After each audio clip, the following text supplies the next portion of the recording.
This is a More Than Just Podcast production.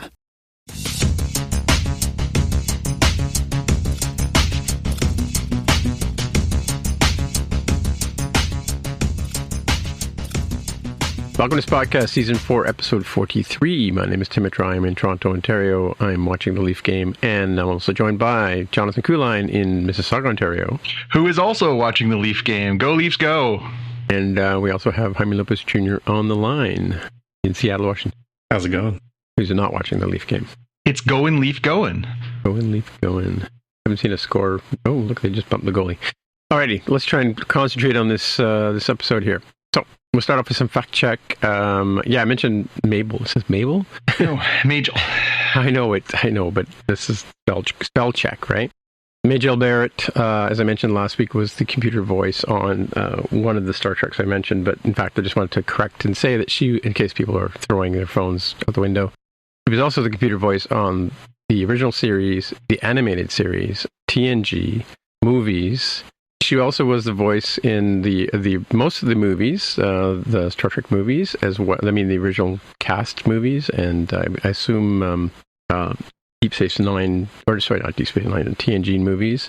A lot of video games as well. She was also the voice on DS9, Voyager, New Voyages, which apparently, I guess, is sort of canon, maybe? I don't know. I don't think it is. I don't think it is either, but Enterprise, and she was also the voice in J.J. Abrams' Star Trek. And additionally, she also played the computer voice on Family Guy. Cool. There you go. Yeah. And another people, we were talking about Rogers PVRs. Jaime was asking us about that, and I think I've mentioned this before, but 2 a.m. is when Rogers updates the schedule on your television. So on the day that you're watching TV, you can't go 8 days into the future and see what is on that same day on the same channel. You have to wait till past 2 a.m. to be able to see what's going to be coming up. So you can't see beyond 7 days in the future on your Rogers PVR thingies, whatever. It's funny that they did that, even though they've got that for the because now it's all internet based, right? The Rogers Ignite stuff and everything. Yeah, well, I mean, I'm still using the older technology, Next or whatever it's called, Next Box or something. But yeah, it used to be that when I was watching TV at 2:00 in the morning, my PVR would reset, and I'm like, what? Oh, I remember that because I used to work the night shift, and I would come home and sit down and start watching TV while I had a bite to eat before I went to bed, and it would start doing a reboot that would take 15 minutes, and I would start screaming at it. Yeah, they used to be able to manage your PVRs with an app, and they got rid of that too, which is it's like they've gone back in time. I don't know. Well, because they're trying to convince everybody to sign over to the Rogers Ignite stuff, right? Because it's cheaper and it's easier for them. Yeah, well, I mean, basically for me, I think I mentioned this. I can't remember where I mentioned this before, but the minute we switch over to an internet-based cable system, if you want to call it that, I will switch to Bell because, first of all, I dislike Rogers a lot, and yeah, why would I? I'm enjoying the Bell 5 system much better. It's it costs me way less than Rogers, and I get to watch pretty much most of the channels I want to watch. Right? Yeah. So yeah, they basically gouge you. Like if you just want to have, you can't pick and choose the channels you want. You have to get these packages, and the packages end up I don't watch sports other than this Leaf game, and this is on. I find them all the same. I mean, I've gone back and forth and compared them and looked at all the different options and everything else, and I've stayed with Rogers because it really is 6 to 1, half dozen to the other. And frankly, I have the same feelings about Bell that you do about Rogers, because Bell actually They took a bunch of extra money from us when we moved houses. They tried to gouge us, and then they fought us to get the money back, and so that left me with a very sour taste. Yeah, they're all, like you said, they're all the same. They're all the same. I've used Bell Internet for years and years and years and years and years and years. I mean, I used it before it was even called Bell. Simpatico. No, it was called something netcom.ca or something like that. Oh, I thought they were Simpatico. Simpatico was the second name. Oh. Mm-hmm. Yeah, when we were living in Oakville, that's what my internet was. It was it was a dial-up thing, and it was Netcam and Netcom or something. I can't remember what it was called. Anywho, and I don't know if you guys know this or not, but Gia Sandhu is from Kim's Convenience. She played a character named Marlo, played T'Pring in last week's episode of Strange New World. This is the part where I sheepishly admit that I've only seen a very small amount of Kim's Convenience. Yes, that's okay. Yeah. I haven't seen the final season. Did she come out in the previous 4? Because she didn't ring a bell from the face. I think she's from, the daughter works in a community center. I think that's where the character comes from. Yeah. She looks gorgeous when she's wearing the whole Vulcan outfit as T'Pring. Yeah, but I'm just pointing out Canada's own, you signed to. There you go. From Kim's Convenience. Well, it's filmed here, so I'm sure they do have, Jaime, what's the rule? The Canadian content rule? Yeah, that's why that Lieutenant Tax Cut, that I like to bring up as an example for some of these things. Yeah, and cadet government grant. Yeah, or grant government. So last week you made a comment about the bridge, and I remember I have it here somewhere. It's a QuickTime VR of the Enterprise from. Is that Enterprise D on the Next Generation? Yep. Yes. And on it, they had all these virtual tours before they actually trashed the set when they crashed when unfortunately Troy trashes the ship. One time, damn it! She had one job. Anyway, so it's funny. A friend of mine just retired after 55 years working for this one company, and I'm like, you had one job. Anyway. Think about it. You'll get the joke in a minute. But so you were talking about the fact that there doesn't seem to be a head on the bridge, and it turns out that I do remember in the QuickTime VR that there actually is a space, next to the elevator where you can go and relieve yourself in the middle of your shift, right? And so I found this website. I looked around and I found this one that says you can totally see characters going to the bathroom. On Star Trek, and they've got some clips and some memes and stuff like that of you can see there's a scene where Riker's he's got the comm and there's one person walks behind him, doesn't walk into the elevator but walks around a corner, which is where apparently the bathroom is, right? So there actually is in the layouts of the if you read the books and stuff like that, there's layouts of showing that there's a potty, let's put it that way, on the bridge. So yeah, just truth will out. It's one of those tricky areas. So this is in reference to the idea from last week's Strange New Worlds episode that if you can have the precision to beam eye drops onto somebody's eyes, surely you can remove fecal matter from their bodies, right? That's why we never see anybody go in the bathroom. And I don't deny that there is beta canon, like diagrams and funny things that are in the background, but we haven't canonically see them entering or leaving a bathroom from what I recall. No, if you look at this link, there's so what you're showing me is a GIF of a guy going, to that area that in real world is like off stage, right? But in universe is hypothetically supposed to be the bathroom, but that hasn't been stated on screen, or we haven't seen the can, behind. No, it was. I think Archie Bunker was the first person to show a toilet on television, but. Yeah, I know. I mean, you're right. They don't actually physically say that, but I do remember. I can pull up the QuickTime VR. Don't make me get my old CDs out. But yeah, no, I have the QuickTime VR of the ship. They had this tour. It's basically a PNG tour you could buy, and you. It's like remember QuickTime VR had the hotspots and as you can navigate from one clip to another. Mm-hmm.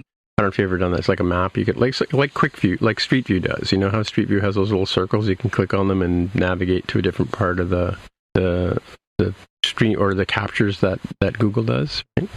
That's exactly the same idea. Sort of like like a in the round picture, right? Anywho, moving on. Let's move to the headlines, and Jonathan can do some talking while I watch the hockey game. So we got a great news this week. We knew that we were going to be losing Jodie Whittaker as the Doctor in Doctor Who, and in a bit of a weird announcement, on Sunday afternoon, they announced that sex education star Ncuti Gatwa is going to be the new Doctor. So this is... a really interesting casting call because I've had a chance to see him on this show the last 3 seasons, and he is incredible. He's a wonderful, wonderful performer.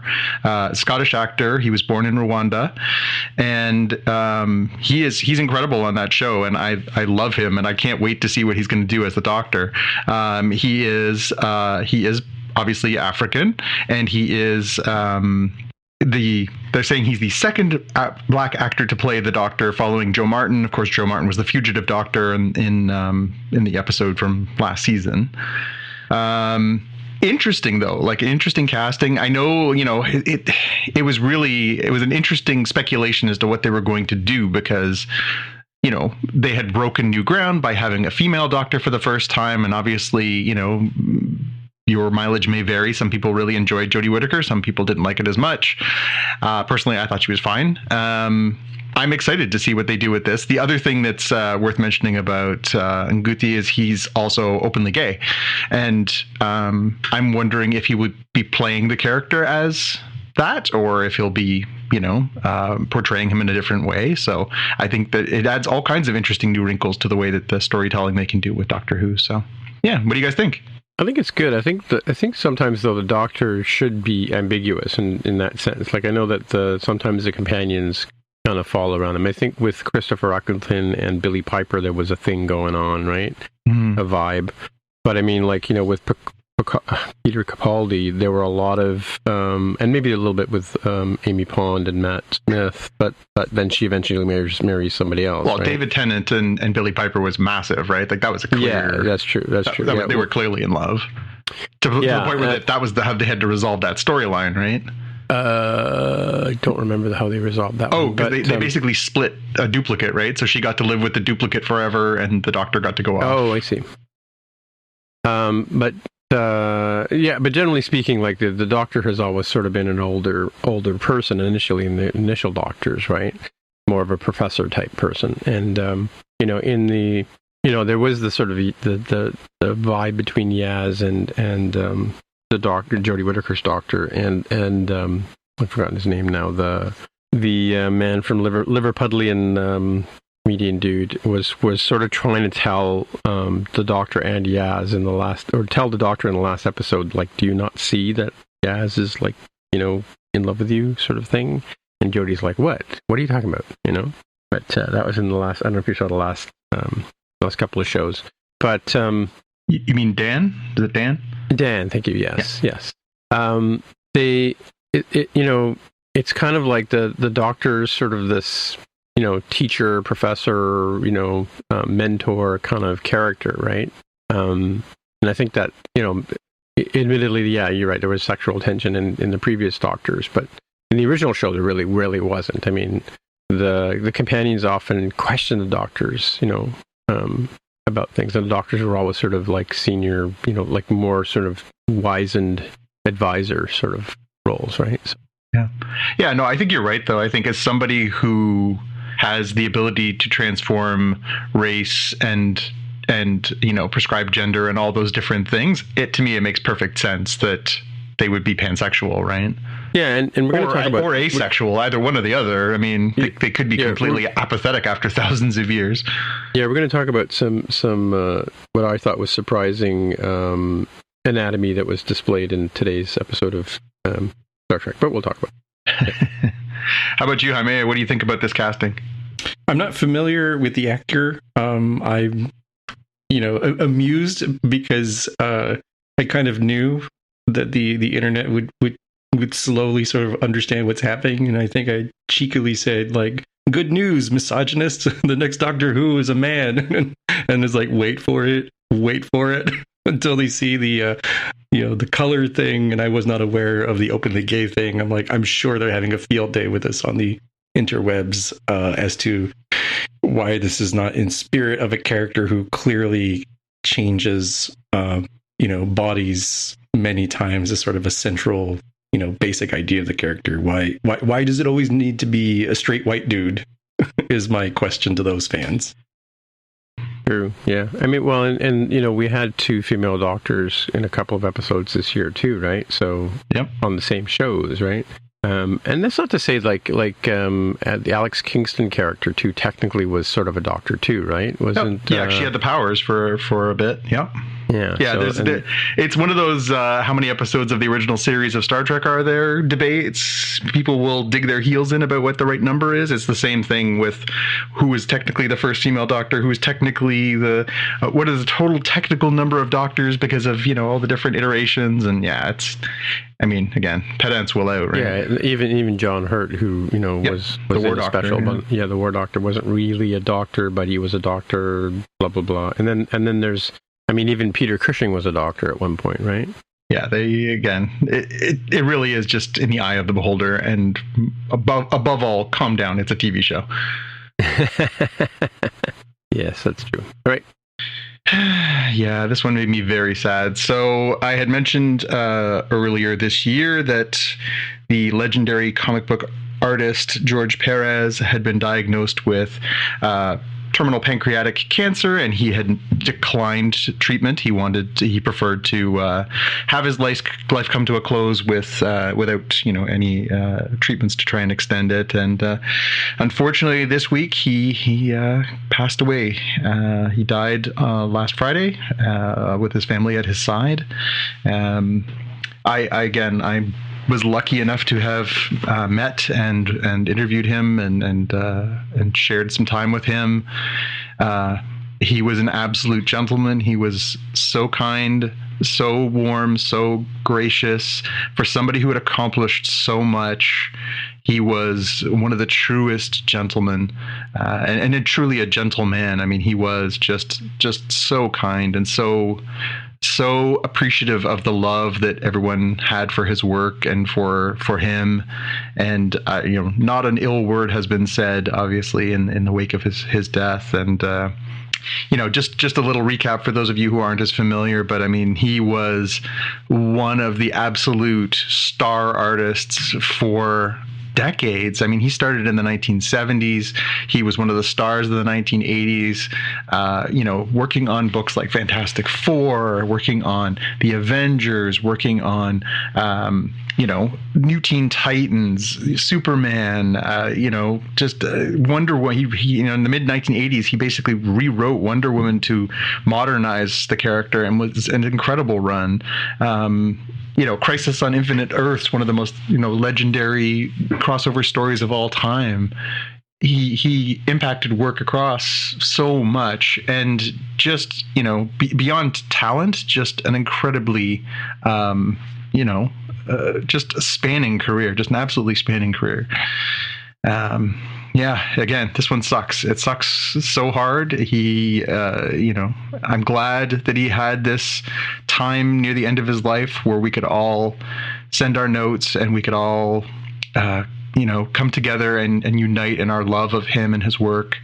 And I'm glad we had that time. But God, this hurts. And especially a week after losing Neil, it's crappy to lose this generation of such amazing people.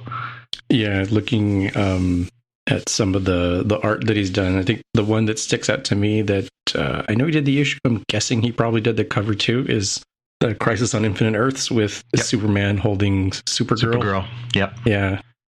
Yep. One of the most iconic covers in the history of comics, frankly. It really is. And that's the level we're talking about. I noticed somebody posted a piece up on one of my social media channels in the last few weeks, and it was, what are the most iconic covers of all time? And, George was, everybody had a George cover. There was, a bunch of them in there that were just, seminal pieces of work, historic pieces of work. It's, again, this is a titan. His level of detail, the ability for him to do such finely detailed work. If you look at his pieces and then you break them down and you look at them, they do these beautiful things now, these artist edition books where you can really see all the line work and all the detail. And I have an incredible piece, which I actually bought a long time ago when it was new, but it's, a set of portfolio plates by George of the work that he did on Batman. And it is just black and white. It's they're prints, obviously, but the work is breathtaking. It is absolutely breathtaking that someone could draw with such gorgeous and intricate detail. And, honestly, it almost made me feel guilty for reading it as a 1990s comic book that was printed on pretty average pulp newspaper, because again, his work was exquisite. But he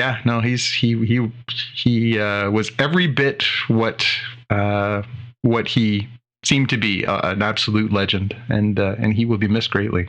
All right. So last week, I think we mentioned a couple of things. One, it was May the 4th, the Star Wars Day, and Jimmy Kimmel on Jimmy Kimmel Live was off sick with COVID. And so he had guest hosts on, and one of the guest hosts that he had on last week was Christian Bell, and her guest was Adam Scott from Severance and Parks and Recreation and stuff like that. And so he was telling the story about how when he was a little kid, he was a huge Star Wars fan. He was probably, I think he said he was in grade. He misspoke in the interview, but he was 8. I think he was in grade 7. He would have been, or grade 2. He would have been 7, right? So he sent a letter to invite Mark Hamill to his birthday party, and of course Mark Hamill, was probably busy and didn't come and all that kind of stuff. And so, in the middle of telling this story to Christian Bell, all of a sudden you hear this Star Wars music, and Mark Hamill shows up and comes in, comes down the stairs in smoke or dry ice and with a lightsaber, and sits down next to Adam Scott and says, "I'm really sorry I missed your birthday party." So yeah, it's pretty interesting video there. And of course, if you watch the video, you'll see that Adam Scott is actually visibly shaking. So yeah, every 7-year-old's dream come true is what I've put as the lead to this story. It's kind of cool. And now I have to break some bad news to you. That was actually 5 years ago. Oh, okay. That's okay. We have the power of editing. It's fine. No, it was just, you're right. It's one of the best clips. I love that bit because I think all of us who were kids during that era had that kind of, oh my God, what if Luke Skywalker showed up at my birthday party? And then you finally get to meet him. I think we are all Adam Scott in that moment, 100%.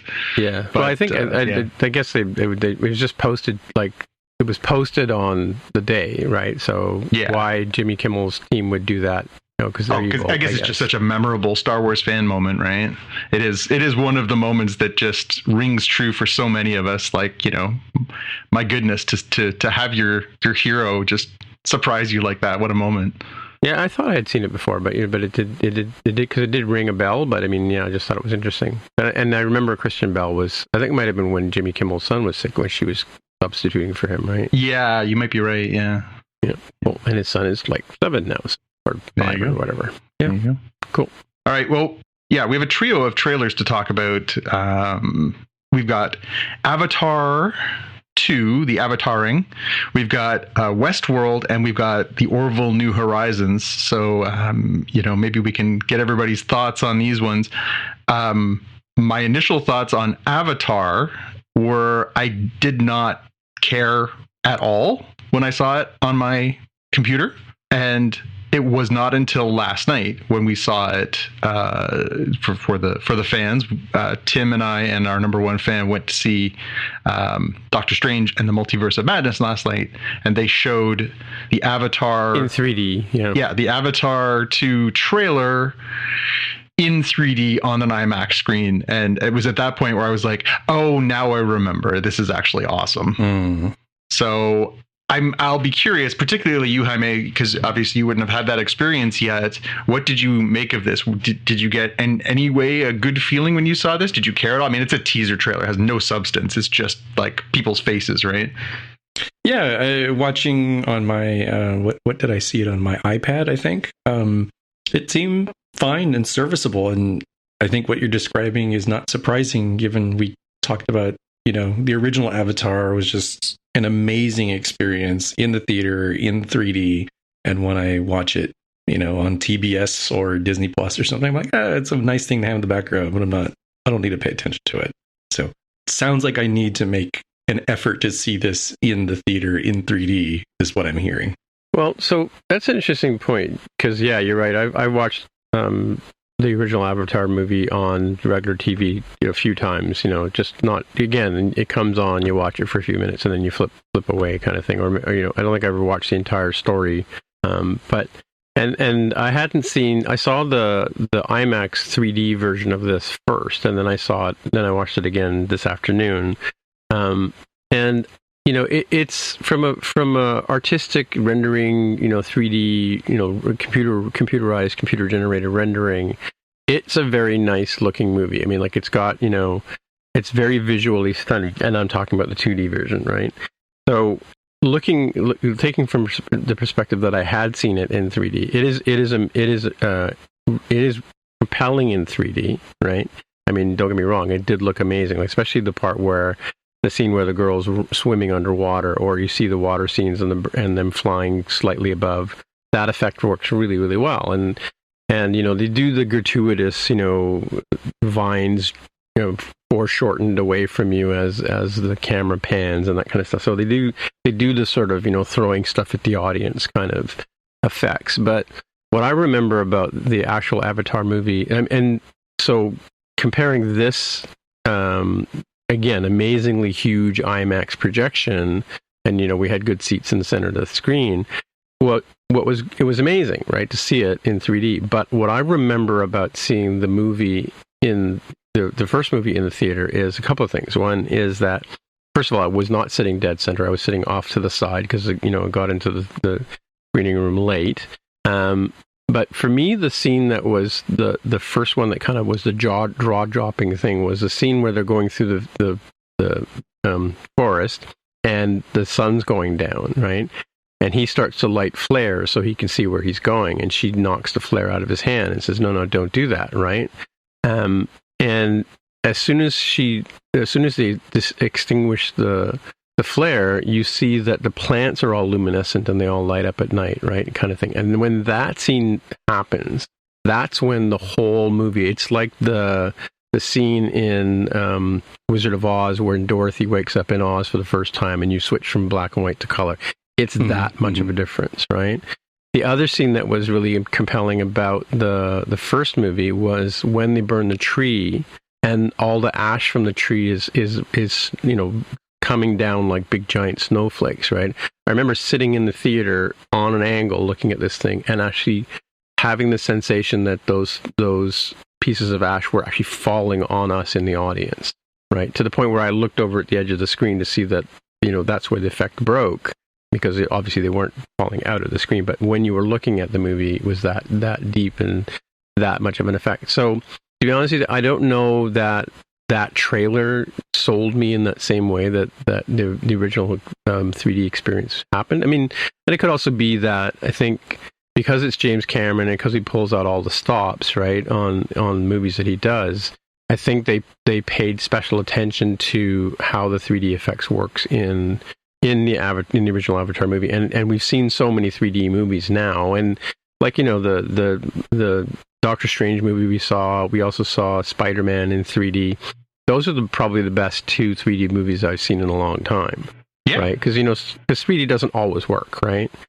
Just because you put on the glasses doesn't mean it's going to make the movie great or whatever, right? But comparing to the original Avatar, I wasn't quite, so I'm kind of thinking like, it's a James Cameron story. It's going to be visually stunning. It's going to have a lot of production put into it, kind of thing. Like he does really good, visually stunning movies, right?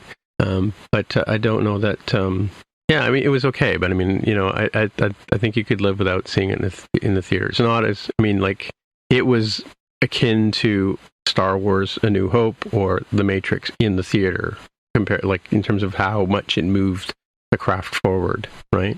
I don't know that this particular trailer sold me in that same sense. Yeah. No, what do you think? I think it was great. It just, it doesn't work on non 3D. I don't care about that world enough yet. I don't care about the characters. I don't care about any of it. I just know that James Cameron makes awesome movies. Yeah. Actually, can I just talk to Jaime for a minute, John? You may. Yeah. Okay. So Jaime, the other trailer we saw yesterday was it was a sneak preview of a movie called Top Gun Maverick. Boo! Excuse me. Go watch the hockey game. They're in intermission. They're going overtime. Oh crap. Anyway, so So, and it was a dogfight training scene that Maverick was doing with the cadets, right? And sort of like very sort of male bravado, tongue in cheek, sort of me versus you, and the loser has to do 200 push-ups kind of thing, right? And it's probably about a 5 or 10 minute scene of the movie, and I'm telling you, in IMAX, holy crap, was it effective! Like the jets flying past each other. I mean, like. Again, like the original Top Gun, there are things to do in the Top Gun movie that are impossible with jets. Like I don't know if you saw the original movie, but the scene where the two jets are flying and I think Maverick's upside down and they're flying along together. That's impossible to do in a jet, right? Physically, like the two of them would crash into each other. But it was really, really well done. I mean, to the point where I'm thinking I would want to see that movie in IMAX for sure. I won't take Jonathan though.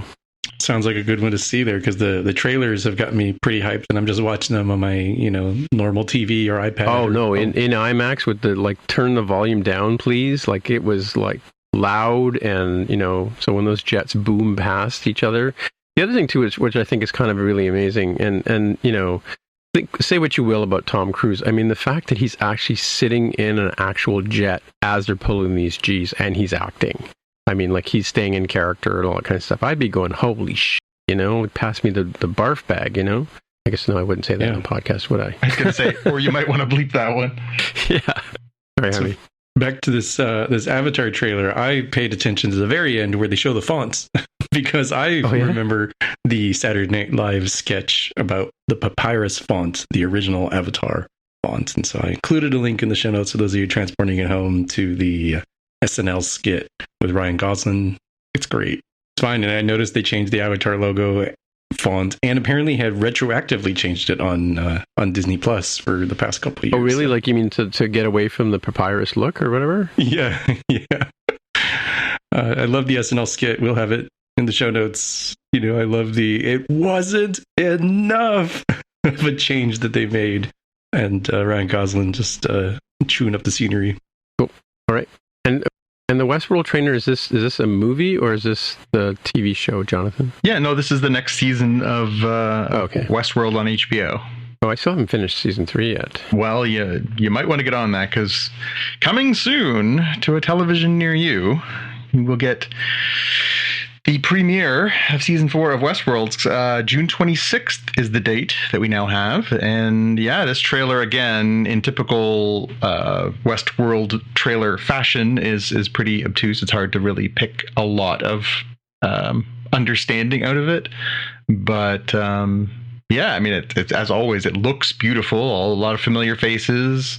I really enjoy that series. So I'm looking forward to seeing where it goes next. What do you think, Jaime?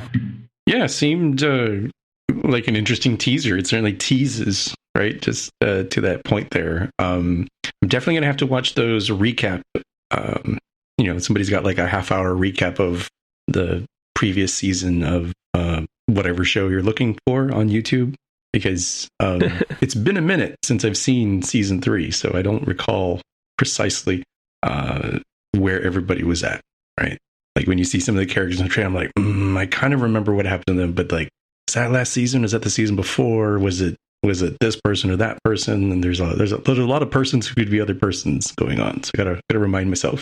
Cool. And you guys don't think that it was done after season 3? Like it wasn't? I didn't see the very end of it, but when they brought in Jesse Pinkman and no, it definitely left the door open for more. Did it? Okay. All right. Cool. And last but not least on the trailer front, the Orville New Horizons. We got a trailer, and a long trailer with a lot of stuff in it. This was, it was a lot. They really showed every single character. They all had lines. They showed a bunch of different worlds, lots of flying around in the ship, and lots of, it's been a long time vibes to it. Mm-hmm. Very much mindful of the fact that it's been multiple years since we last saw any Orville episodes. And I couldn't help but wonder, Jaime, you joke about this all the time with, television sci-fi, where it's like, oh, that's an awesome looking scene. Boy, they're going to have to film a lot of interiors to cover the expense of that. I could not help but think, did we just see every VFX shot for the entire season in one clip package? It would probably be fairly close because it looks like they definitely upped the money on some stuff. It looks a little different from when it was on Fox.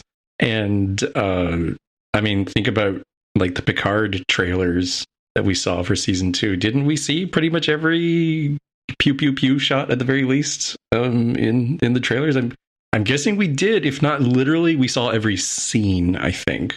Right? They might have like, oh, it was like, 30 seconds. We trimmed it to 25. Okay, cool. There was 5 seconds of a torpedo exploding that I didn't get to see in the trailer. But I think that's kind of the way to get your bang for the buck, right?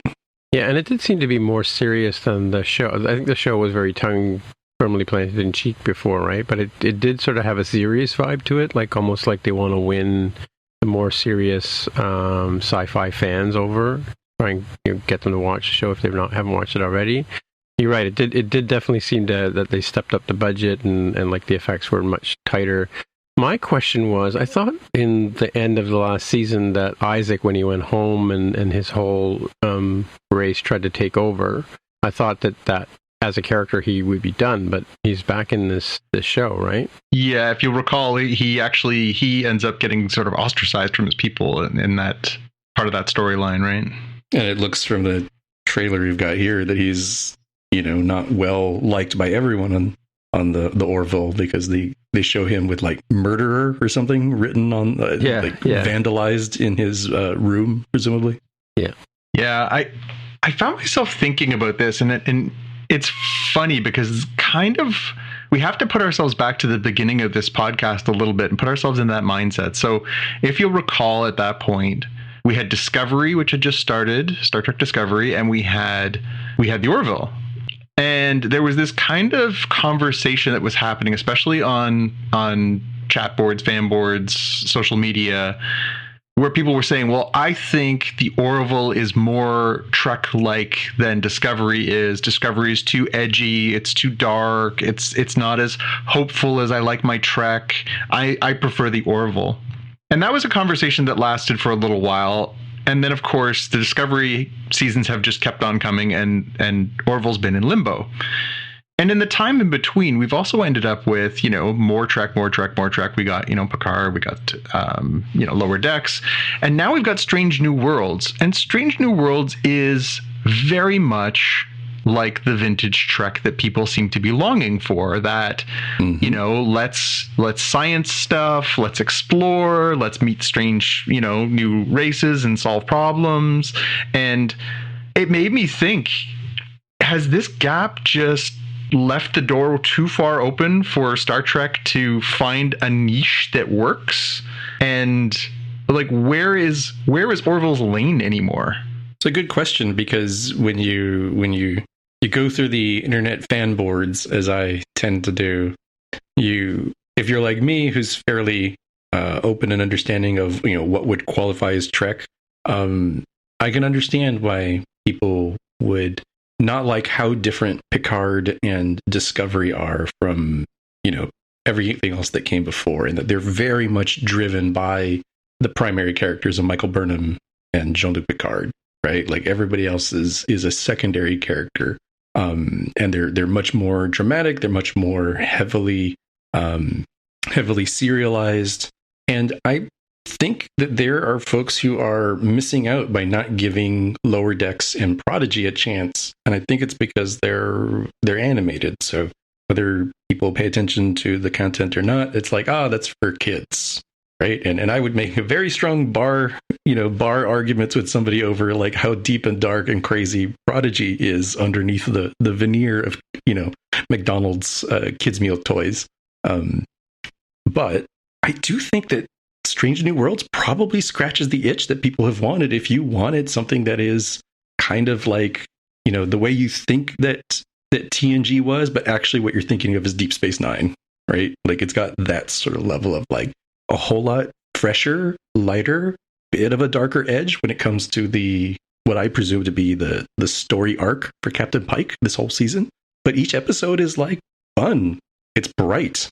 People, we know their names, and it's not just the characters that we, have an advantage of, like, oh yeah, we know Spock. Oh yeah, we know Uhura and other folks. It's like, hey, these other characters, like, I kind of have an idea how they work just from seeing them, be a part of the cast. It's more of an ensemble feel with a lead, and not purely driven and quarterbacked by Michael Burnham and Picard. So I think if you have somehow not been happy with the current state of Trek, you really, really, I guess, spoilers for the episode, you really should give Strange New Worlds a try. Yeah, I think it'll be interesting timing wise, because not only have we gotten this sort of foray back to what some might consider that more traditional Trek, but they're literally going to overlap as to when they're on the air. So the comparisons are inevitable. Yeah, and I think to answer your more concretely your question around, like, is there room? I think the Orville might have room as being the Babylon 5 to Deep Space Nine equivalent. Yeah, right? Like, there's tons of fans of that. Babylon 5 is never as big of a fan base as Star Trek, but it's respectable, and it's something that people enjoy. So, and yet it is still considered, I can't believe it's not butter. Yeah, there was always going to be that sort of stuff.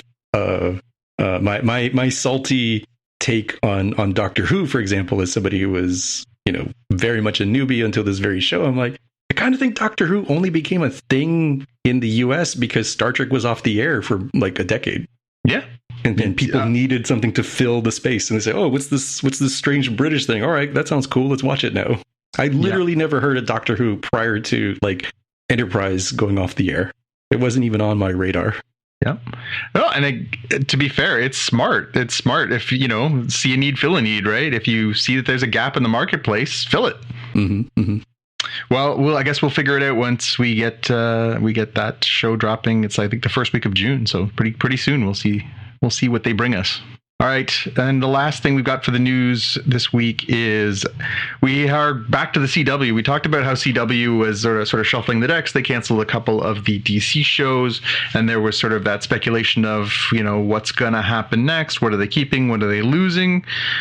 So this week they announced their cancellations, things that they're getting rid of, and for things they're getting rid of, unfortunately, they're getting rid of Naomi, which was another DC Comics property that I must admit I hadn't had a chance to sit down and watch. I was going to say, didn't it just start, Naomi? I think it was one season.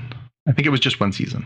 Yeah, I know, but I mean, I hadn't, I just kind of saw it on things and thought maybe I'll watch it one day, but hadn't even I didn't even think we were into a full season yet, right? So. Yeah. So, c'est la vie. But the flip side of that is that we did get news that CW has picked up the pilot for Gotham Knights. So Gotham Knights, which is apparently not a spin-off from Batwoman, and it is not tied to the Gotham Knights video game that's coming out, and it's not tied to the Gotham Knights comic book that already exists. They're just recycling the name. Is a series based on a group of children of the villains in the Batman universe uniting and working in Gotham after Batman has died. So the children of the villains? Children of the villains, yes. So this would be like Joker's daughter, Penguin's daughter, son. And they're heroes now?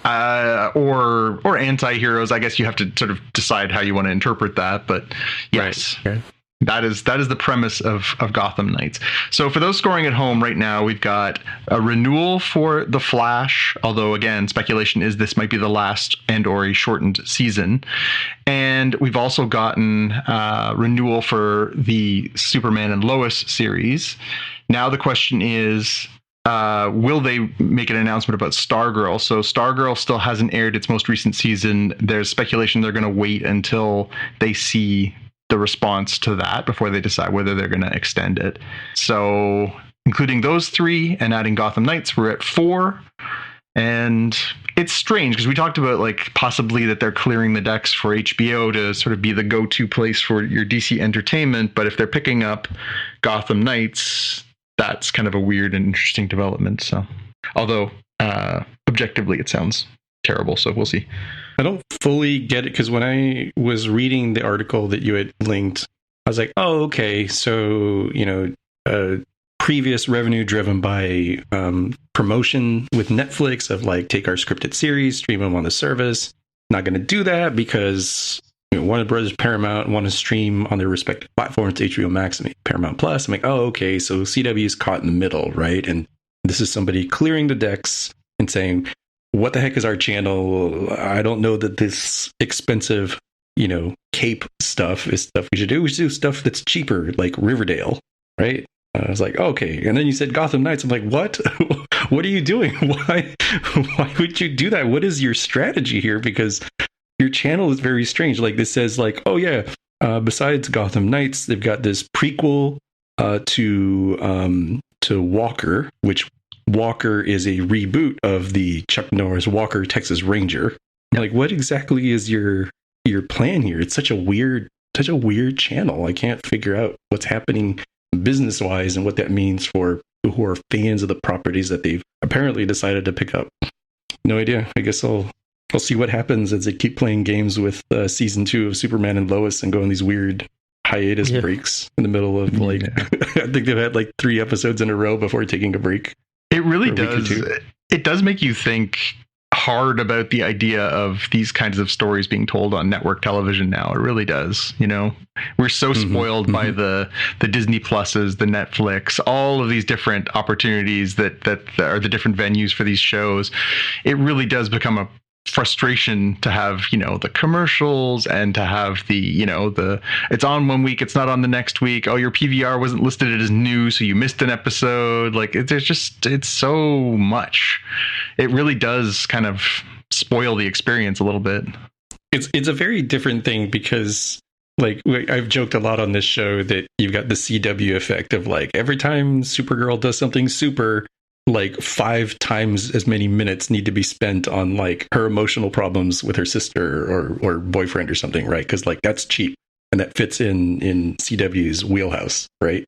And although that surely has some sort of effect even on something like a Moon Knight, where like not literally every scene in every episode can cost $20 million, but they spent a lot of money on Moon Knight, right? It's a very tight 6 episodes of stuff, and you're right, it is kind of making you wonder of like where's the market for what has traditionally been like Arrowverse stuff. Good, pretty solid, but is it past its time, or can they find a way to make it work? Because not just make it work for the fans, but like there's realistically a budget and a business behind this that somebody's like, it costs too much, whatever, cheap it out or cut it is a possibility. Yeah, that's fair. Cool. All right. Well, I guess we'll get on to the main part of the show where we talk about something Star Trek-ish shaped, and this time we're only one show to talk about? I don't get it. Star Trek Strange New Worlds, Season 1, Episode 2, called The Children of the Comet. Yes, Children of the Comet. So it starts off on, I think it's Tatooine. Isn't that where Rey was from, Tatooine?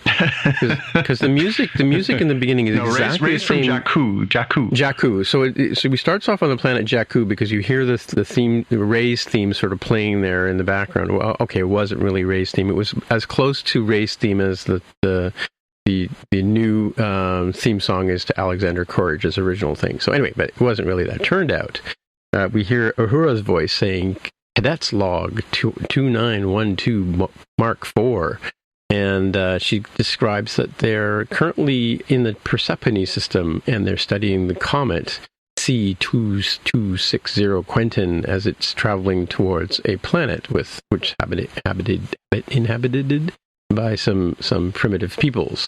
And she is unfortunately not really paying attention to the comet right now. She's working on her cadetly duties of preparing for landing party protocols. So apparently she's about to go off on her first landing party, which she'll remind us of several times in the episode. But we start off with her en route to the captain's table, where she's been invited to have dinner with the captain and some of the senior crew, senior officers. And Ortega tells her to dust off her. She might want to dust off her dress uniform, so she comes out of the turbo lift with the dress uniform on, and Ortega is standing there in her street clothes, right? And turns out that this was a ruse by Ortega, Lieutenant Ortega, to fool Ensign or Cadet Uhura into wearing, dress uniform for a casual dinner. kind of thing. And as they're walking through the hallway, I'm thinking, I don't think we've ever seen a bare midriff on a character in Star Trek before. And clearly, Ortega is a mammal, and she was born to a mother. And I was wondering, would that not be insulting to people that aren't born from their parents, sort of thing? I don't know. Just my thoughts. Like my belly button is offensive to you, a Gorn who was hatched from an egg, kind of thing. Was that what you're going? Because that's the interpretation I had, and it's hilarious. But I'm interested in following this train of thought. Yeah, well, this is sort of there's a lot of exposition in this episode. Let's just put it that way. And there's repeated themes, of course, and they relate to sort of the larger scope of the story that we know about, especially with the Captain Christopher Pike and that kind of stuff. We'll talk about that a bit as well. So they arrive at the party. The door opens, and of course Captain Pike greets them there, and of course he chuckles because he recognizes the fact that Uhura has been hazed by Ortega, and because she's wearing her dress uniform, and as well, she walks up to Una and says, "Hey, how's it going?" and then walks away from her. So Uhura is left to her own devices, kind of like the new kid on the block, slightly dissed or given the cold shoulder by the other people in the party, and she spies the new chief engineer Hammer, and she realizes that he's visually impaired, and she runs over and says, "Can I help?" and he gets, kind of huffy and upset because it turns out that while he is visually impaired, the rest of his senses are quite heightened to the point where they're even better. And his species, I forgot to write the name down, also has a precognitive ability, and Spock demonstrates this by throwing a carrot at him, which he catches in midair. Because Spock has used his telepathy to say, "I'm going to throw this carrot at you now," kind of thing, to demonstrate that to Uhura that this person is that way. And when she asks him about the precognitive abilities, he says, "I knew you were going to ask that." And she's, "Really? You knew that?" And he goes, "Yeah, because everybody asks me that question." So he's sort of toying with her as well. But so during the dinner party, Pike is telling a story about chasing a Nausicaan. They're always chasing Nausicaans. I don't get it. They're always captains. Is it like a captain's rite of passage to have some sort of conflict with a Nausicaan? I'm not sure. And they don't seem fast. They don't seem like a fast race to me.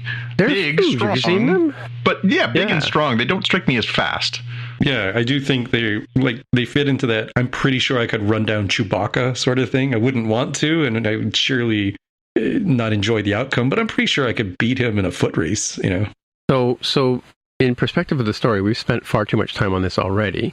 So moving on, as they're telling the story, Spock looks around and he notices that people are chuckling and laughing at some of the exploits that Pike is talking about in his retelling of the story. And he says, I don't understand why humans have this need to laugh at people's misfortunes, right?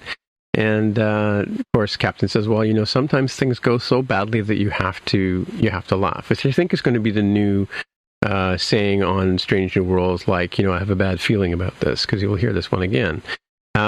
So Pike hears Uhura casually humming a song, and he sort of asks her what song that is, and she tells him it's a Kenyan song from her village where she grew up, and he says, "Well, I read about you. I understand you speak 12 languages," and she says, "Well, actually, I speak 32.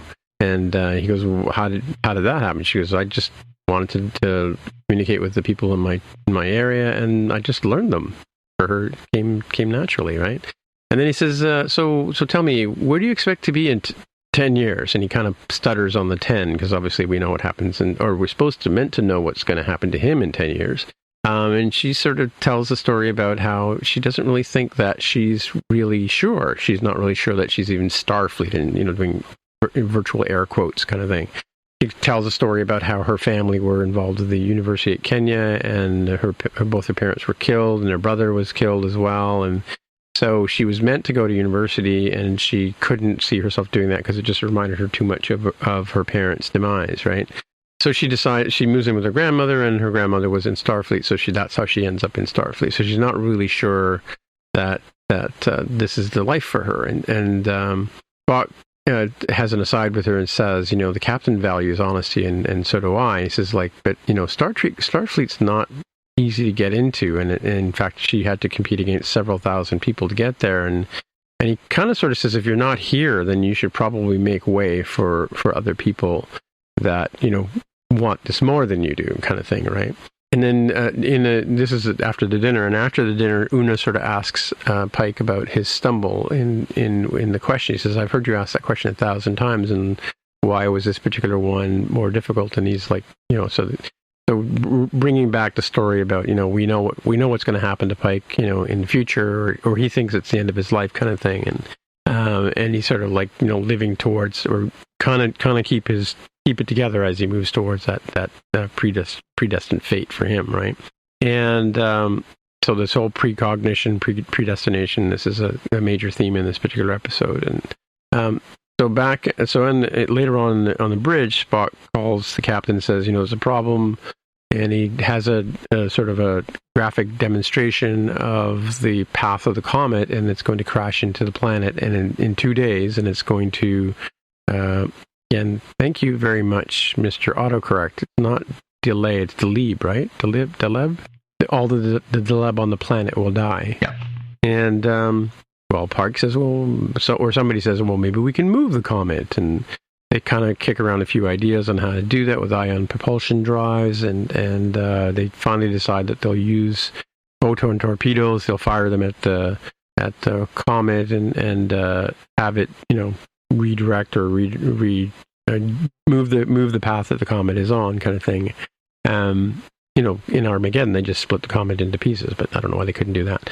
But anyway, so they do this. They fire these torpedoes at the ship or at the comet, and the comet apparently has a force field. We see like a force field pop up on the screen as the torpedoes are about to land, and so they're like, "What's going on with this?" And so they decide they have to figure out how to save this planet from this destruction of the planet. And so he says, I love this saving a planet before breakfast. I love this job, he says to me now on the side. Yeah, the intro scenes happens at this point. Yeah, that's true. So a lot of stuff a lot of cold open stuff before the intro. 11 minutes. Yeah, 11 minutes of cold open stuff. Yeah, and a lot of exposition, a lot of character building and stuff like that. Right. Well, they beamed the new chief in at the end of last week and without any explanation, and of course they showed him again here, right? And the scene where he's telling her about his abilities that's from one of those little trailer thingies that they did before the season started, right? Yep. So they've examined the comet, and they've determined that there is no life on the comet, but there is a subterranean structure, and so they go and get Sam Kirk, who just happens to be a xenobiologist. Isn't that what Michael Burnham is as well? Xenoanthropologist. So, yeah, she's a xenoanthropologist. He's a xenobiologist. I thought that's what they both were, but I could be wrong, because they'd be a little different, right? Biology would be more like, I kind of want to pick apart their dead bodies, and anthropology would be like, I want to pick apart their culture. It's very picking apart these people is very different. Yeah, I may have written it down, but yeah, I got the sense that they had the same role or whatever. So anyway, so they determined that Spock, Kirk, and La'an, and as plus Cadet Uhura, who's up for rotation she's the red shirt on this mission. They should beam down to the comet and check it out, kind of thing. And so Nurse Chapel is preparing them with a vaccine or something to protect them from the, I forget, cosmic rays or something that's happening down there. And she doesn't tell them, but it's quite painful, this injection, and so a few people complain about it, and Spock just sort of says to Nurse Chapel, "I can handle the pain," and she says, "Oh, I'm sure you can." And she says, "Spock, you're toying with me," and he goes, "Am I?" Anyway, so they beam over. They put on these spacesuits and they beam over to the comet, and they notice as they get into the comet that there's markings on the wall, and Kirk is saying, "What do you think these mean?" And to Uhura, and she's like, "Why are you asking me? It's my first trip here." He says, "Well, you are a linguistics expert. You should be able to do it. What do you think? What do you think this means?" And she kind of looks at them and she says, "Well, there's sort of a pattern, and it's kind of like a sequence, and maybe some sort of code or something." And in examining the environment, the Spock or Kirk decides to walk up towards the orb. He steps on it, and just as Uhura was saying, "I don't think it's a good idea," and the thing lights up, and then he gets too close and reaches out his hand, and it basically zaps him, and he goes flying back after being electrocuted. And your brother wouldn't do that. He'd be smarter than that. His brother would make love to it, give it a shake. Anyway, he'd be probing that orb. Yes. Anyway, so inadvertently, also the way they find out that the force field pops on, because they immediately say, "Beam us out. We need to get this guy over to sick bay," and they can't because the patterns are all being occluded by the force field and all that kind of stuff. So Spock takes out a tricorder, which is interesting, and puts it in defibrillator mode, and has a few shots at fixing Kirk's heart.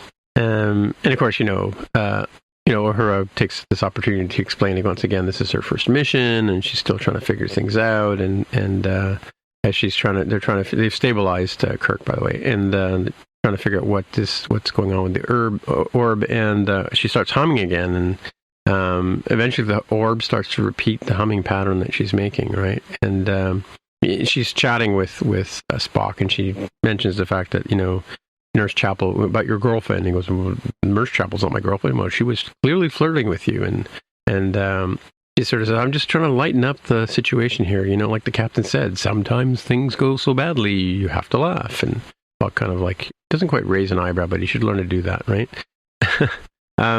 And meanwhile, the Enterprise is getting ready to fire on the Comet to try and convince it to drop its force field. I forget why they were going to fire on it, but as they about to push the button, the Enterprise gets fired on by a much larger ship, a huge, many times bigger and more powerful, that kind of stuff, right? Just basically they're outgunned and outsized kind of thing.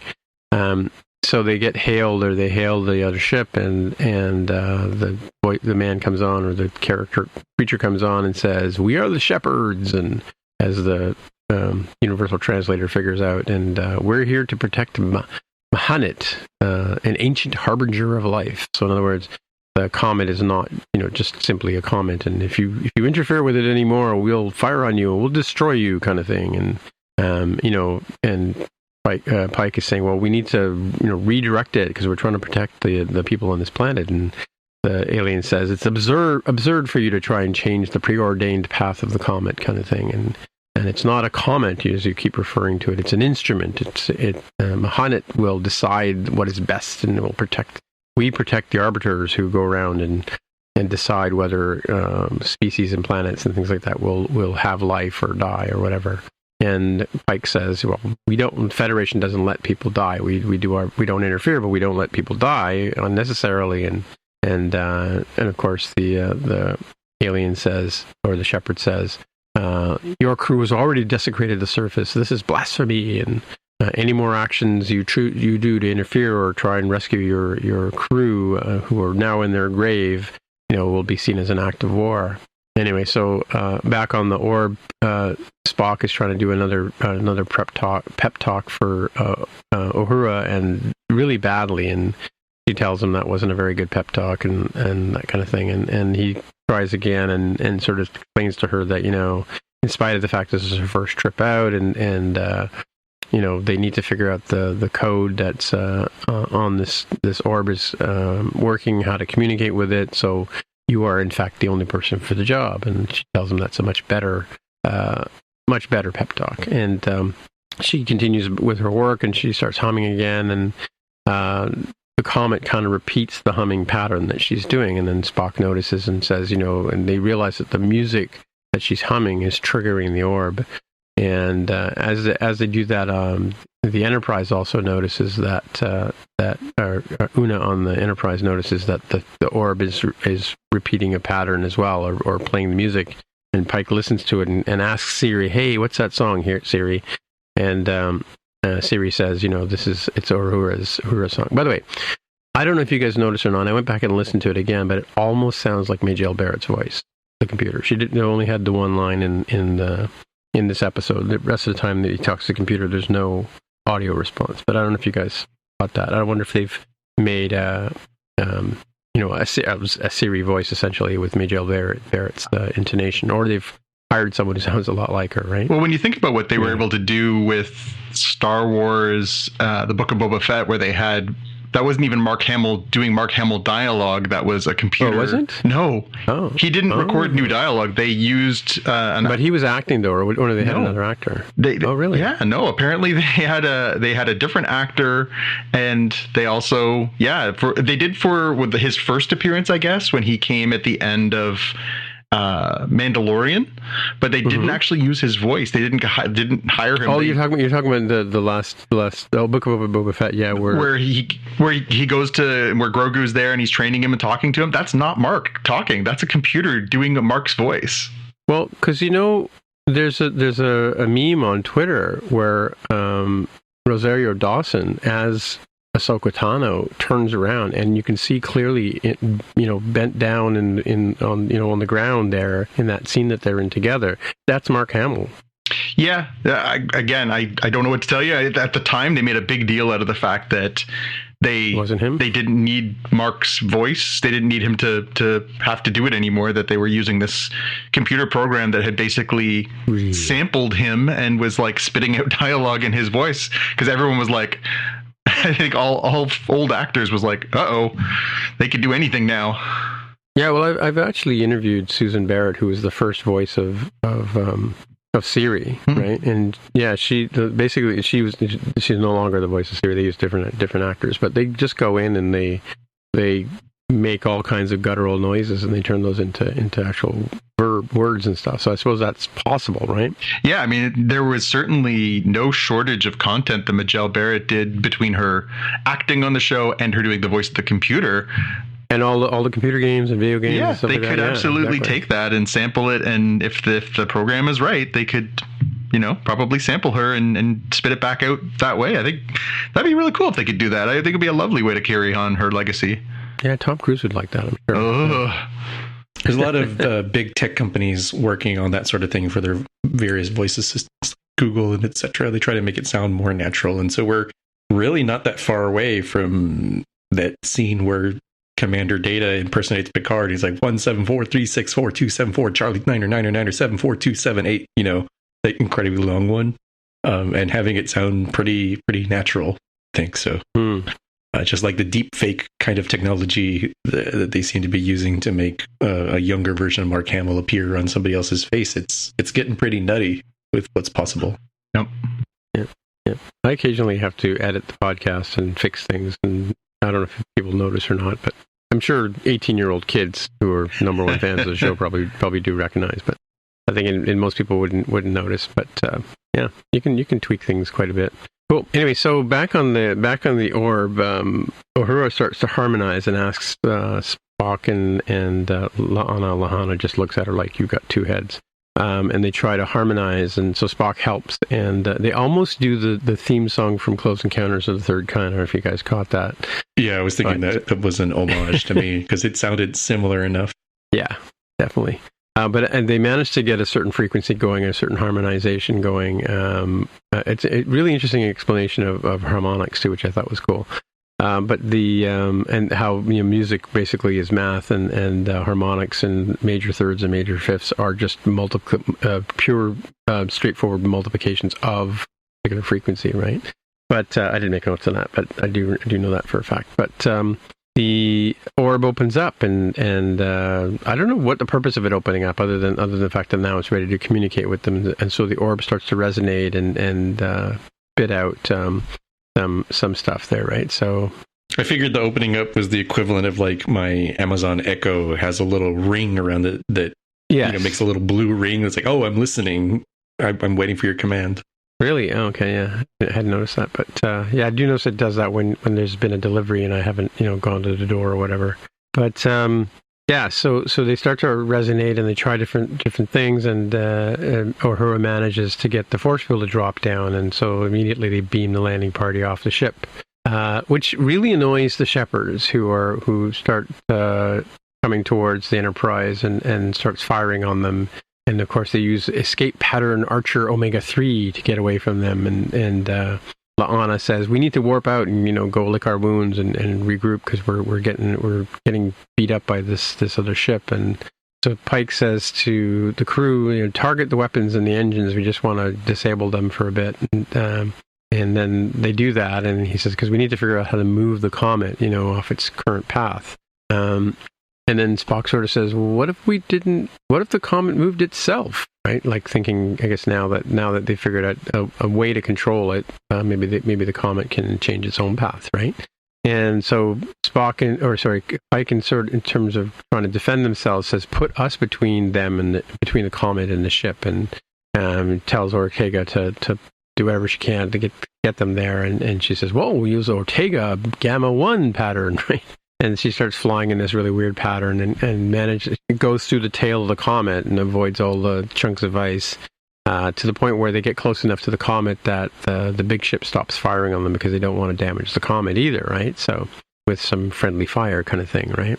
And so Pike tells them to turn off all the systems and turn everything off but life support, and he opens up the hailing frequencies and says, we surrender, don't fire on us because you could wreck our crash. You could make us crash into the comet, and our warp core would blow up. And even if we crash into the comet, it would destroy it, and that won't work for you. So hey, help us! And so the shepherds turn on a tractor beam and start pulling the Enterprise out of the way of the comet.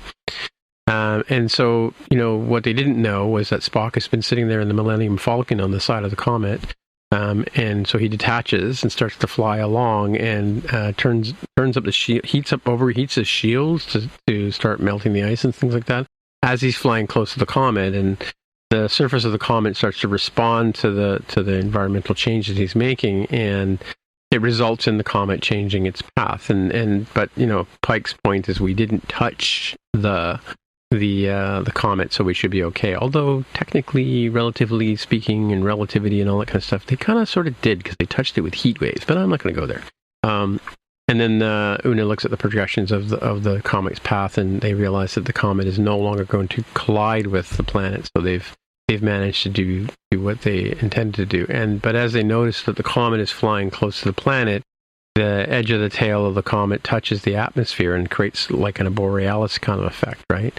And in the sort of melee that happened, they've lost Spock, and all of a sudden they hear over the intercom Spock laughing, and Pike goes, "Are you okay, Mr. Spock?" And he goes, sometimes things go so badly you have to laugh. So, once again. But apparently the water from the comet hitting the atmosphere starts to change the weather patterns on the planet, starts to create water, and they surmise that the comet Pike says, has it actually brought life to the planet, sort of thing. Anyway, the shepherds come on, hail them, and says, now you've seen the glory of Mahadit, and you've seen, how it can decide, itself whether something lives or dies, and that kind of thing. And so, we'll part not as enemies, kind of thing, and off they go. A little while later, Cadet Uhura comes in and tells the senior staff that she's decoded the message that they captured from the song that the comet was singing, and she determines that in the pattern that they get, there was actually an image of a chunk of ice, and it matches exactly the chunk of ice that Spock managed to get to come off the comet. And they're like, well, and she says, but the weird thing about that is that message was recorded 2 hours before Spock flew into the comet, right? Mm-hmm. So they're like, oh, what? And yeah, so the comet said this way before. So the comet knew its fate, and maybe this whole thing was preordained. The fact that Spock had to fly close to the ship, right? Which, if you think about it, circles back to Pike's conundrum as well, right? And so Spock takes Uhura aside and tells her, I just want to say that one thing. And he goes, yeah, I know, it's my first mission. And he goes, I'm not finished. And he says, in spite of your position or what you think about Starfleet and your career here, Starfleet would be fortunate to have you, given your skill and your knowledge. And so Una, in talking to Pike at the end of the episode, is saying, don't throw your life away. Stop, mulling about this 10 years in the future thing. And just what if it's just not really true? What if it's, he's like, well, I accepted that this was my fate. And when he, in the episode, when he went and looked at the the future of himself, he realized that was the danger of the thing he was doing back at the temple. And the last thing Pike does is goes over to the computer and asks the computer to show him images of the people that he eventually will save. I don't know if I mentioned earlier he rattles off their names, but he rattles them again. And of course, they're all like, teenagers and kids and stuff like that, because this is going to happen in the future. And, Una had left him with the thought, well, what if this doesn't happen? What if this is just, what if you can change something in between now and then, and that isn't your future? And that's where the episode ends, with him looking at these kids he's going to save at some point in the future. Dun, dun, dun. That's it. I'm digging the vibe. It definitely has oh man, here's a problem. It's a very Star Trek problem they need to solve. And yet it feels lighter and peppier than a lot of modern Trek, which I think is a nice change of pace back to something we had before. So again, if people are curious about how does this feel, I'm like, well, from watching this episode and just having been used to Anson Mount's portrayal of Pike, I'm like, Pike is kind of the manager you want to work for, right? It turns out he's got the drama that he's dealing with behind the scenes, but he's having dinner with the cadets and senior staff, and he's he's not mad that Uhura showed up with the wrong thing. He's like, oh yeah, that's like a thing that they do to haze people, and he's legitimately interested in her thoughts, even when she's like, yo, I don't know if Starfleet's actually for me, which could be a career limiting move in other circumstances. But he was like, okay, hope it works out for you, whatever you do. Obviously, we want you in Starfleet with your skills. And her little mini arc in this episode was like for those conversations with Spock, right? Where Spock's like, yo, a lot of people tried to be here. If you don't want to actually be here, move out of the way so somebody else can take that spot. Yeah. And at the end, he's like, still the same thing, but you prove that you're totally capable of doing this. Maybe you should consider doing it as your career. John, you finished crying yet? No, I just posted on social media, sun's gonna rise, rain's gonna fall, leaves are gonna leaf. You gotta accept things as they are. Okay, yeah, no, I thought this was good too. This is the second episode in a row. The first episode was a little piloty, like as it would be, right? Like it definitely had all the hallmarks of a pilot episode, little bit of expository dialogue that seems a little wooden and stuff, but it was really good. This was another just a really sort of classic throwback, really nicely told character story, introduced a little bit of character, got to know one character in particular, focused a little more. And I thought Celia Rose Gooding, who's the actress they've got playing Uhura, was wonderful. I thought she was really good. And yeah, I think the thing I was trying to sort of figure out what the word I wanted to use to sort of put on the first few episodes of this was, and the word I came up with is likable. Everybody on this show is very likable. The actors, their performances, the history we have with the characters, it's all just very likable. It's very easy to like and sit and enjoy and root for these people. It's not 100% the original TOS cast. It's some, and there are some new, mixes. Who's this person? What's this character going to bring to this, and the dynamics and everything. But yeah, I mean, Anson Mount is incredibly charming. Rebecca Romaine is extremely charming. All of these people are very likable, and it's making for a really fun show. Even Ethan Peck, he's got a charm to him. He's playing Spock, but he's playing him in a very enjoyable way that you find yourself smiling and just enjoying his performance. And yeah, I'm in. I'm totally in. This is such a great show. Yeah, I'm really enjoying it too. Yeah, it'll be interesting to see if they continue to do sort of story, episode by episode, or if there is sort of underlying pieces. I think that's the part that does separate it, even from, Lower Decks definitely had a through line. And there's certainly a very strong one in Prodigy and Discovery and Picard. I wonder if we're going to get a lot of sort of, self-contained episodes, or if there is going to be sort of continuing. I mean, I guess the continuing piece is the whole Pike knows his fate. What is he going to do about it over the course of the season? I guess that's the sort of central thread that weaves through. But yeah, it'll be interesting to see how they sort of continue to tell these stories. It's been fun so far. Yeah, it's good. I really enjoy this. I like the approach to this show, and they've got the sort of it's good Trek in terms of like how it plays out, and it's sort of modernized. What I found really interesting too is sort of some of the set pieces, like the bridge in particular. There's a scene where Spock used to have that scope that he would always be looking into with the light, that would shine up in Leonard Nimoy's face. Well, you see a session there where for a split second, Ethan Peck is doing the same thing, and then on Ortega's comm, even though she's flying with a flat panel, which is new, that little sort of scopy thing that Sulu would have looked through to aim his weapons is there, kind of thing, right? Yeah. So that's cool. I like the sort of throwbacks to the first series, I guess, the original series, right? In that sense, right? And the bridge looks very much like the original series bridge, but with treatments like from Discovery and that kind of stuff, like the dark mode instead of light mode, right, Jaime?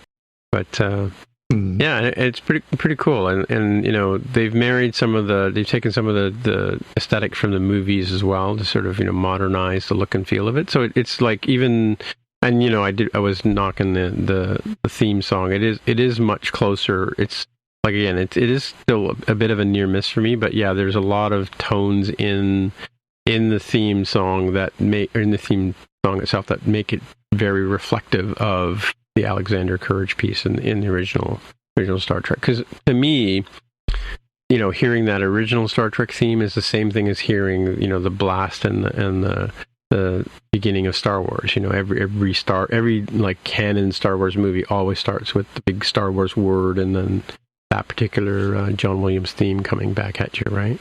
Yeah, I think and that's how that Rogue One is different from yours, Tim, because and I don't have as much of a visual reaction to it as you do, and I think it's because I didn't live through it, right? Like my Star Trek growing up is TNG, so I'd probably feel different if somebody did like a remix version of the TNG. Well, it's interesting if you sit down and watch the very first Star Trek the movie, right? The theme song on the Star Trek the movie is the Next Generation theme song.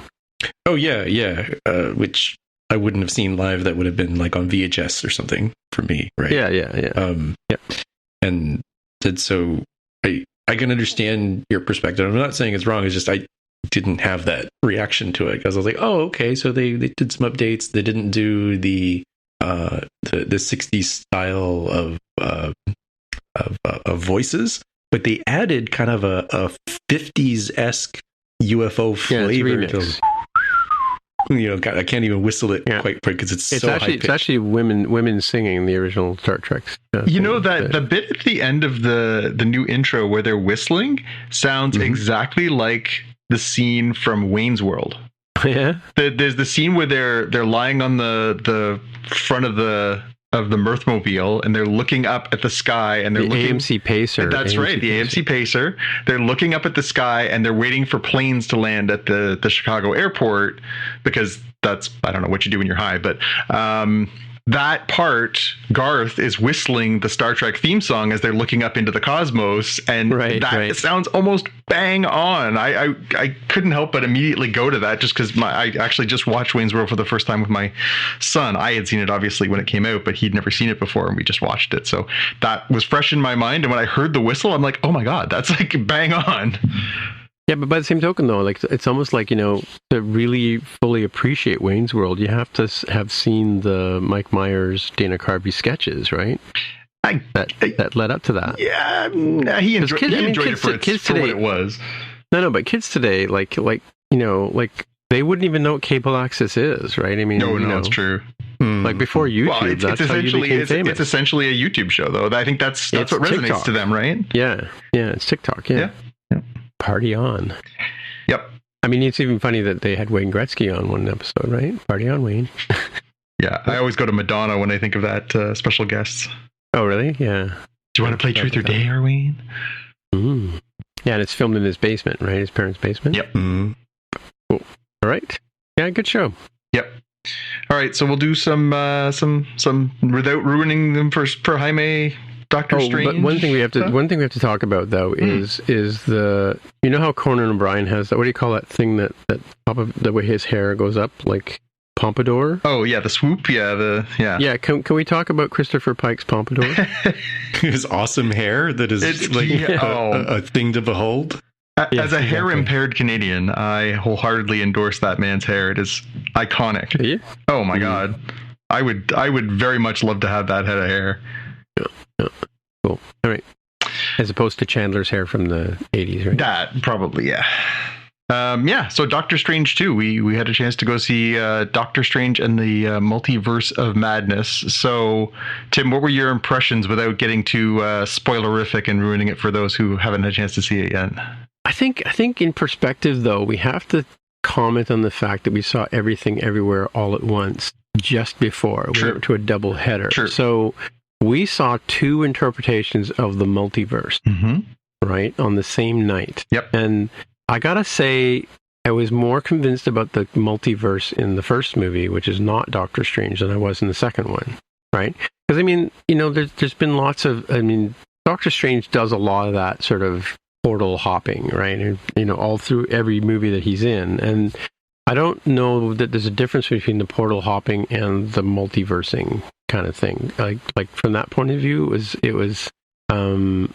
used a different visual effect to sort of let us know when that was happening, right? And the causes of it. But it was a bit different in that sense, you know, kind of almost like the scene in The Matrix where, you know, when they flush Neo and the door opens and they drop him down into the wastewater, and then the door closes and the thing comes in, and Nebuchadnezzar comes and pulls them up into the light, as it were. It was interesting. I mean, I was not prepared for the dynamic of the characters. I was not prepared, like, you know, based on what I'd seen in the trailers. Like, trailers really mislead where the story goes. You know, like, you know what I mean? Like the two main characters, not America, but the other two main characters. In terms of what their sort of roles were. I did, you know, obviously, as you know, I missed parts of the movie, but I did go back and, like, I did follow your advice and go read the Wikipedia summary, right, and sort of realize that, yes, okay, I did remember the sequence of events, but it was a lot easier to follow than Everything Everywhere All at Once, right, in terms of, like, the number of leaps and jumps and things like that. Good movie. I mean, I don't know if it was better than the original Doctor Strange or even the Spider-Man one, you know? What do you think? Yeah, I think it was a sequel, sort of. It was. Right? So obviously they don't have to do the origin stuff. They don't have to get you used to the character. You've obviously seen him in his first movie. He's been in the Avengers movies. You know who he is. And yeah, I mean, obviously, you know, the Scarlet Witch from WandaVision is a major character in it as well, and they do, you know, that is absolutely required watching in order to enjoy this movie. So there's definitely that first moment of you can't not watch the Disney Plus. Like, if you didn't watch the Disney Plus and you came from, I only watch the movies in the theaters or only watch the movie versions, you would have really no sense of where we're at with Wanda, what happened with her, where she's at, and all that stuff. So that was kind of an interesting piece too. Well, even Scarlet Witch's MacGuffin, like, you wouldn't know. Yeah, it's all tied to her actions and what happens in WandaVision. Yeah, right? So because you know, I'd forgotten for a minute when the MacGuffin first appears on the scene that, oh yeah, this wasn't something that was really happened. You know. Yeah, but it was interesting. Like, the movie really sort of, it jumps right in and it's sort of actiony right off the top. And there is a sort of character arc for Stephen Strange, but it doesn't, there's not a lot of breathing room in this movie. There are a few scenes where he gets, you know, a chance to sort of, talk about his feelings and everything else, but it really is a lot about his, you know, trying to solve this problem. It's very much more actiony than the first one. It's a lot less sort of introspective. And it's interesting because it doesn't really pick up the threads that they dropped from the first one very much. So And as you say, I mean, it's titled The Multiverse of Madness. So, I mean, it's not a leap to Spoilerville to say, you know, there's a lot of these stories take place in the multiverse, but that does kind of leave behind everything that we know about him and you know, the familiars and everything else. So yeah, it's a good movie. I enjoyed it.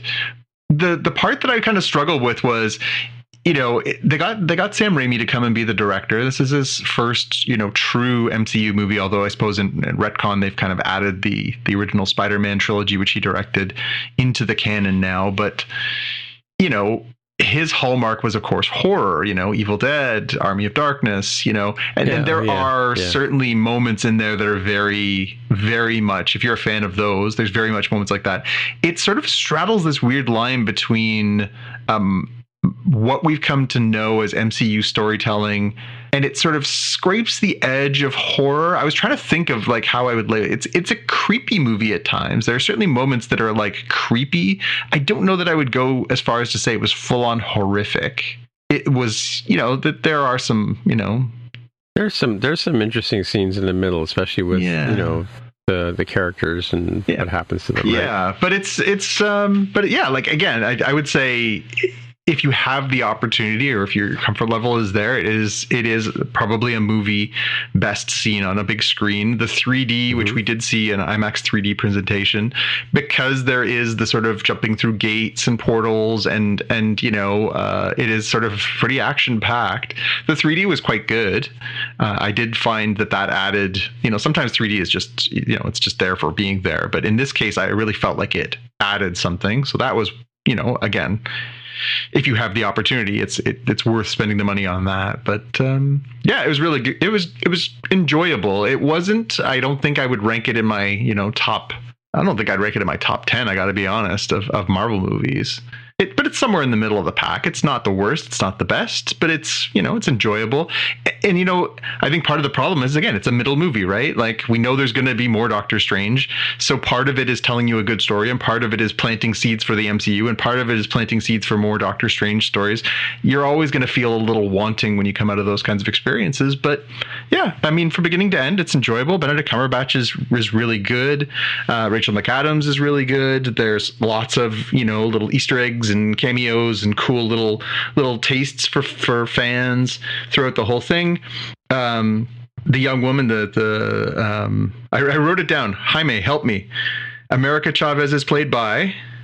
I had to look up the first name. So the last name is Gomez. That's pretty easy for me. The first name is, and this is going to get into weird territory for dealing with like Mexico's history, but like there are natives in Mexico, and then the Spaniards came, and what we typically think of as being Mexican is the blend between the two cultures, right? Yes. But there are definitely people who like are blonde and blue-eyed in Mexico because they never mixed with the natives, and then there are people who have names like Xochitl, and I think that's how you pronounce it. It's not a common enough name for cultures that I've run into.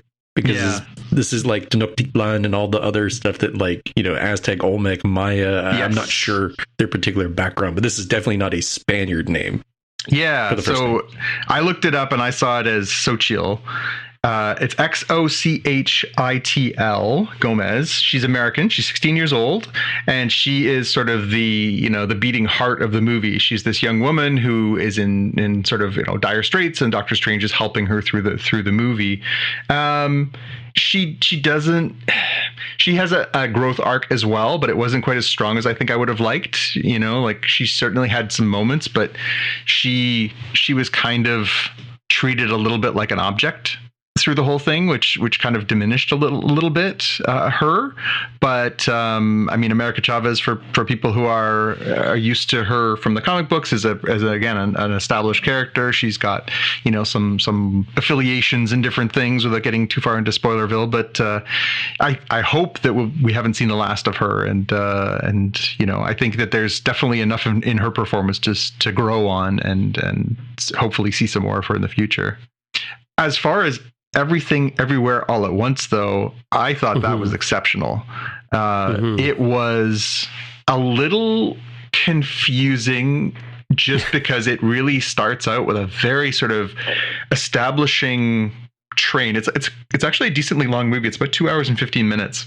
And, it feels, at first, it feels a little small. It's about this family and this woman who, she and her husband own this laundromat. It has sort of a Parasite kind of vibe. Yeah, they own a laundromat, and they're Chinese Americans, and they have they had emigrated from China, and so they're still working with the language, and they're still trying to sort of make their American dream come true. It's about their daughter and their relationship. And so you're sort of following along, and then it sort of starts to take this twist of, oh, there's another layer here, without getting too far into spoilers, but there is a whole sort of multiversal, this woman has lots. It's sort of a secret mission kind of thing. Yeah, she has all these parallel lives, and there's sort of she is this sort of intersection of all these different events, and it turns into this very sprawling piece. I said to Tim last night, the movie that it reminded me most of was Sucker Punch, which I don't know, Jaime, have you seen Sucker Punch? Yes. Wow, it's been a minute since that came out, hasn't it? Yeah, no, it certainly has. But if you recall Sucker Punch, the idea is that she is locked away in a facility for mentally ill people, and there's Emily Browning's character, Baby Doll, and she is finding respite from herself in there by going to these imaginary worlds. And it's a Zack Snyder film, so it's, she goes into these things and has these like crazy elaborate adventures. It's all in all not a great movie at all. Visually very beautiful, but the plot leaves much to be desired, as does the acting. But the premise of just sort of the what if your life was different, what if you were a different person, what if that sort of permeates through everything everywhere all at once. But adding into that is this beautiful character arc, so wonderfully acted by Michelle Yeoh and Ke Kwan, who it was wonderful to see back on screen. Of course, he was Data in the Goonies when he was a child actor. He was Short Round from Indiana Jones, a very famous child actor who had pretty much retired and came back to work on this. And it's a beautifully acted, sweet, thoughtful story mixed in with this very sprawling, visually exciting, interesting. Yeah, it's very much like a Terry Gilliam movie from that point of view. Yeah, and you mentioned that last night. I thought that was another apt comparison. It does sort of mess with your mind a little bit, like a Gilliam movie would, and again, very rich visually, the way he likes to put his movies together. It was kind of a revelation. I didn't know a lot of what to expect, other than I know Michelle Yeoh is a fantastic performer, but it was really, really interesting. And I think it's going to be one of those movies that you're going to want to watch a few times and really sink into and pick up the nuances.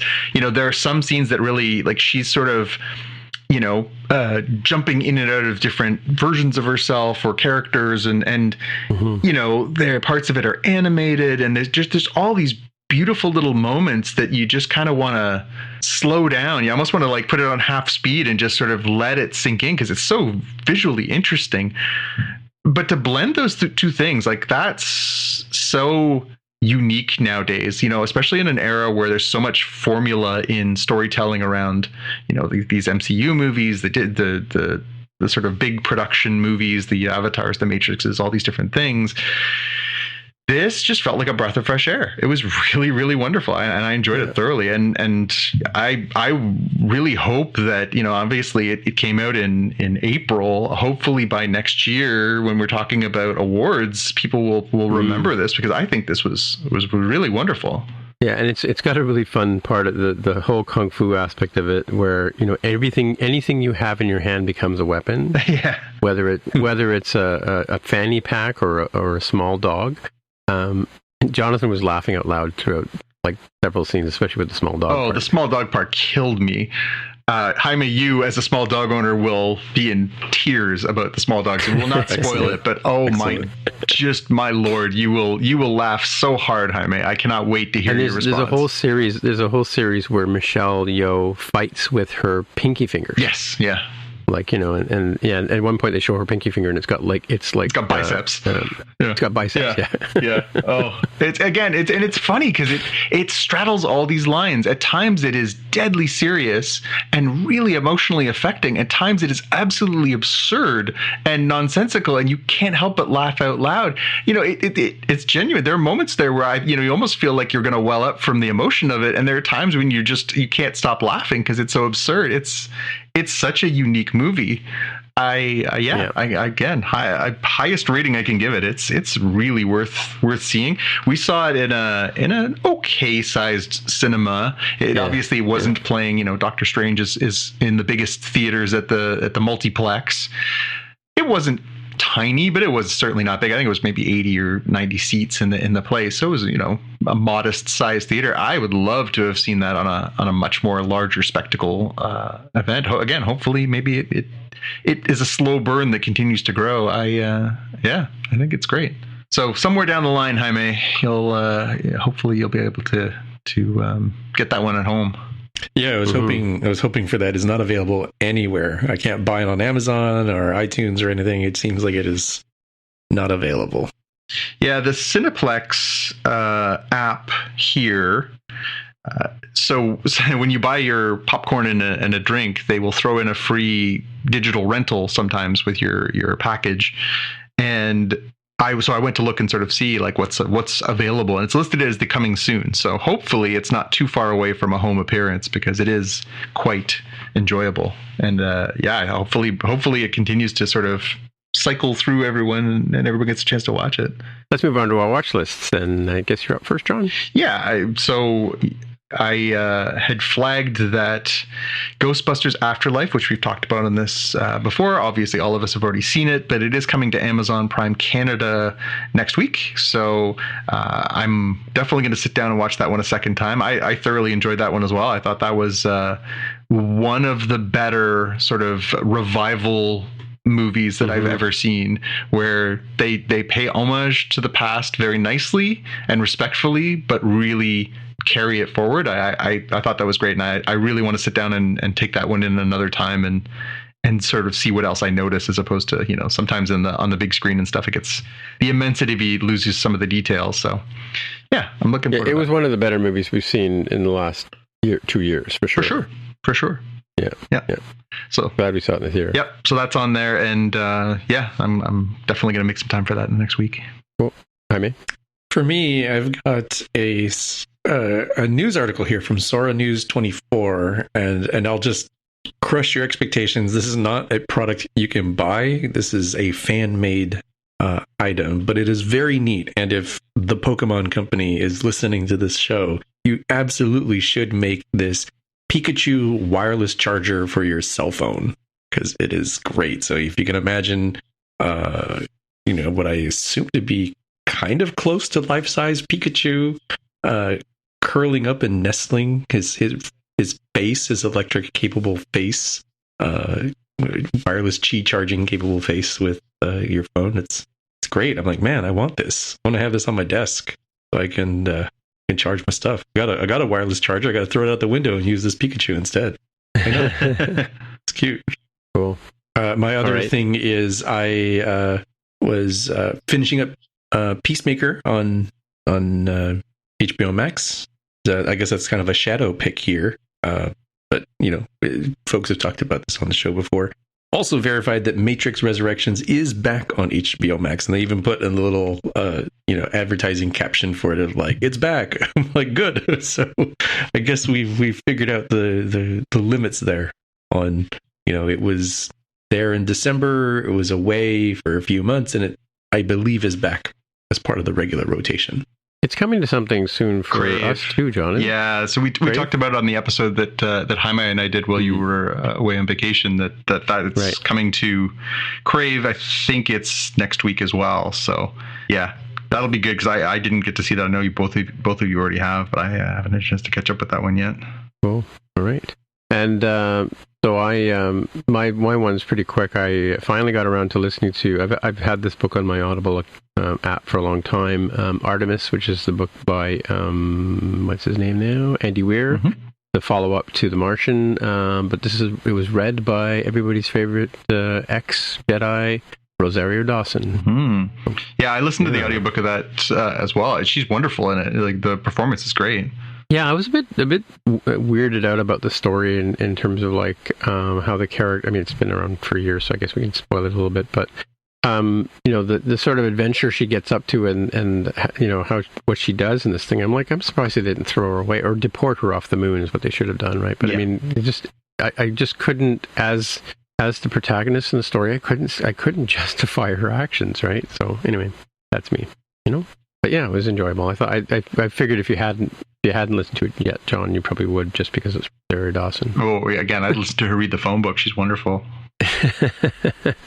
All right, well, I guess that's it for another week. So, hey, Jonathan, people want to get in touch with you. Where will they find you? You can find me curled up in the fetal position, crying huge tears for, once again, being a Leafs fan, like a sucker. Or you can check me out online on Instagram and Twitter at JPG News. Right. And Hamid? I'm on Twitter as @DevWithAHair. All right, and my name is Timitra, Timmitra. On the Twitter machine is where you'll find me. And so until next time, we'll see you in the future. Bye. Bye. Bye. You've been listening to the Spockcast podcast. If you want to find out more about the podcast or see the episode show notes, visit the Spockcast website at spockcast.com. You can get in touch with us on the website or follow us on Twitter at Spockcast. If you have feedback or questions, send us a tweet with the hashtag AskSpockcast. If you like the show, please consider recommending us to a friend, writing a review on iTunes, or pledging any amount at patreon.com/Spockcast. You can find details on how to help us on our website, spockcast.com/sponsor us. Thanks for listening, and we'll see you in the future.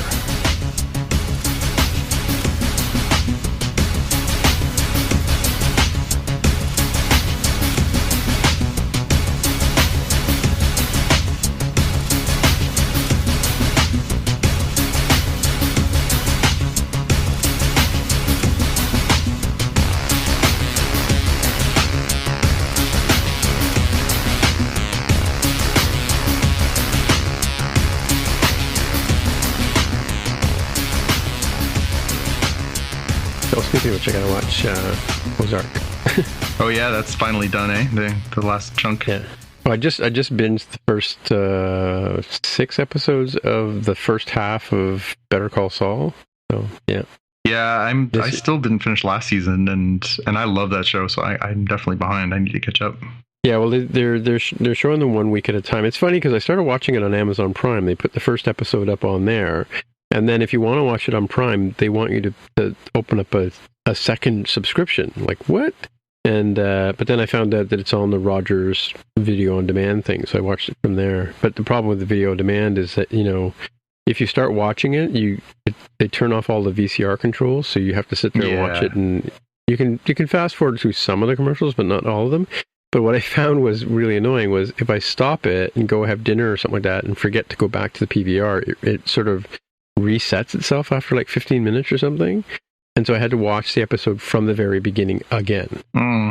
Yeah So you have to dedicate 40 minutes or an hour or whatever, how long each episode really is, and watch it that way. Or like I have not, because I didn't realize it had started again, so I've set my PVR now to record it on Monday nights, right? So yeah. Mm-hmm. Yeah, I've been keeping up with season 6. Has been pretty good. It'd be interesting to see how it goes to the finale here. Well, it's going to be in 2 parts, right? I think they are, because they were promoting the mid-season finale. Yeah. I'm like, come on, guys, stop doing that.